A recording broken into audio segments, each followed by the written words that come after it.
Los pueblos germánicos han tenido un rol importantísimo en la historia de Europa y del mundo. Con su expansión, fueron protagonistas en la caída de Roma, descubrieron nuevos territorios y fundaron importantes naciones como Alemania, Suecia o Países Bajos. Incluso influyeron en la formación de países latinos como España o Francia. Pero ¿de dónde provienen los pueblos germánicos? ¿Cómo vivían sus ancestros? ¿Por qué se expandieron por Europa? Las respuestas a todo eso y mucho más en este video. Los pueblos germánicos han tenido bastante éxito e influencia. Los germanos crearon naciones importantes como Alemania, Países Bajos, Suecia o Austria, entre otros. También, con sus migraciones y conquistas, contribuyeron a dar forma a estados de una base étnica muy diferente, como pasó con España y Portugal de raíces latinas, o Gran Bretaña mayormente celta. Incluso la todavía primera potencia mundial tiene a los descendientes de alemanes como el principal grupo étnico del país, superando en número a los de origen inglés e irlandés. El origen de los germanos se encuentra en una pequeña región de Europa conformada por el sur de Escandinavia y parte de lo que ahora son Alemania y Países Bajos. Los antepasados remotos de los pueblos germánicos provinieron de la mezcla de dos poblaciones principales. Por un lado, los agricultores que se asentaron en la zona hace 6.000 años que llegaron desde el sur de Europa.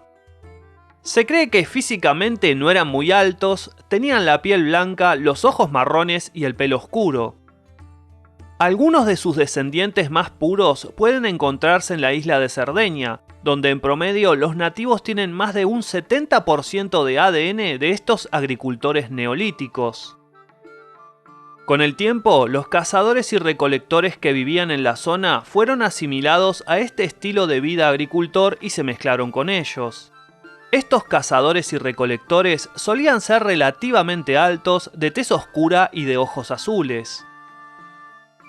Básicamente vivían de sembrar cereales, legumbres, criar animales de granja y solían levantar monumentos megalíticos que perduran hasta hoy y se encuentran muy extendidos en buena parte de Europa. Se cree que eran pacíficos porque no construían fortificaciones ni solían tener guerreros. Pero esta vida tan idílica terminó cuando arribó un segundo grupo, los indoeuropeos. Estos pastores de las estepas, que se suelen denominar como Yamna, fueron dominando rápidamente la región en una migración hacia el oeste de Europa que comenzó alrededor del 3000 a.C. Para ese entonces, los pueblos agricultores se encontraban débiles y en decadencia. Hay expertos que postulan que fue a causa de la expansión de una epidemia de peste negra que azotó Europa, volviéndolos vulnerables a estos invasores altos, de contextura fuerte, que dominaban el uso del caballo como herramienta de guerra y poseían tecnologías avanzadas para la época, como el uso de metales como el bronce y posteriormente el hierro. El tema del uso del hierro es muy interesante. Al comienzo, casi todo el hierro que utilizaron pueblos antiguos provino de meteoritos, y era mucho más caro que el mismo oro. Pero en el Cáucaso se inventó el proceso para extraerlo del suelo en cantidad, mezclarlo con carbono y crear acero. Los guerreros que llevaban armas de acero tenían una ventaja brutal, es resistente a la rotura y a los golpes. Del igualitarismo de los agricultores pasaron a una sociedad más jerárquica y dividida por roles. Empezaron a haber fortificaciones y castas guerreras. Tal fue el éxito de estos indoeuropeos en expandirse por la región, que hoy en día los pueblos germanos heredaron alrededor de la mitad de su ADN de ellos.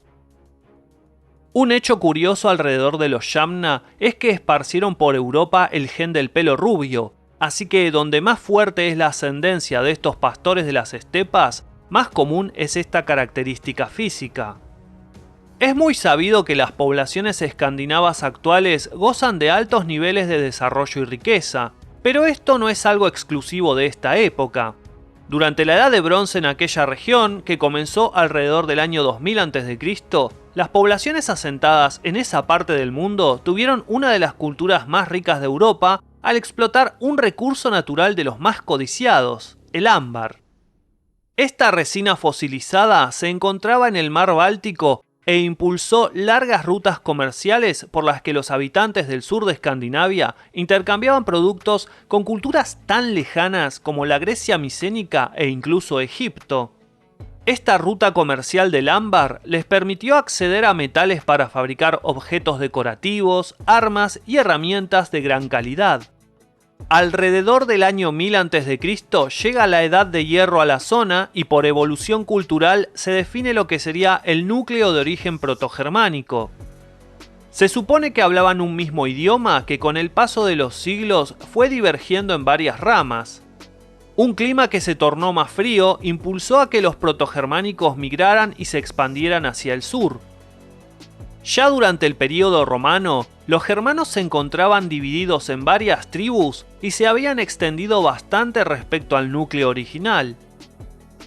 Al comienzo, las migraciones de germanos hacia el Imperio Romano fueron, salvo excepciones, bastante pacíficas y limitadas. Los romanos los consideraban trabajadores, honestos y poco propensos a los vicios. Pero el avance de los despiadados hunos sobre Europa durante la segunda mitad del siglo IV los hizo abalanzarse sobre el decadente Imperio Romano. Salvo excepciones, lo hicieron con la finalidad de conseguir protección. De hecho, muchos germanos admiraban al Imperio Romano y a su civilización. Algunas tribus permanecieron más o menos en sus lugares de origen, como los frisios. Otros dieron forma a reinos que más adelante se constituyeron en naciones modernas como los visigodos en la península ibérica, y también hubo otros que se diluyeron rápidamente en la historia como los vándalos. Hubo otra oleada expansiva de germanos desde Escandinavia. En el 793, los vikingos saquean la abadía de Lindisfarne al norte de Gran Bretaña, inaugurando la era vikinga. Estas migraciones escandinavas fueron principalmente hacia Europa del Este y hacia el oeste, ocupando buena parte de Gran Bretaña, colonizando lugares recónditos como Islandia, estableciéndose por algunos siglos en Groenlandia y descubriendo América, aunque sin llegar a colonizar y establecerse en este nuevo continente. En definitiva, es interesante notar cómo los germanos, que siempre estuvieron en los márgenes de la historia europea y confinados en un área donde el clima es bastante riguroso, lograron adaptarse a cambios tecnológicos como el uso de los metales, a circunstancias adversas como la expansión de los hunos y encontrarles la vuelta para superarlos e incluso mejorar su posición. Espero que les haya resultado interesante este resumen. No olviden dejar un like y suscribirse si todavía no lo han hecho. Nos encontramos en otro video de Detrás del Dato. ¡Saludos!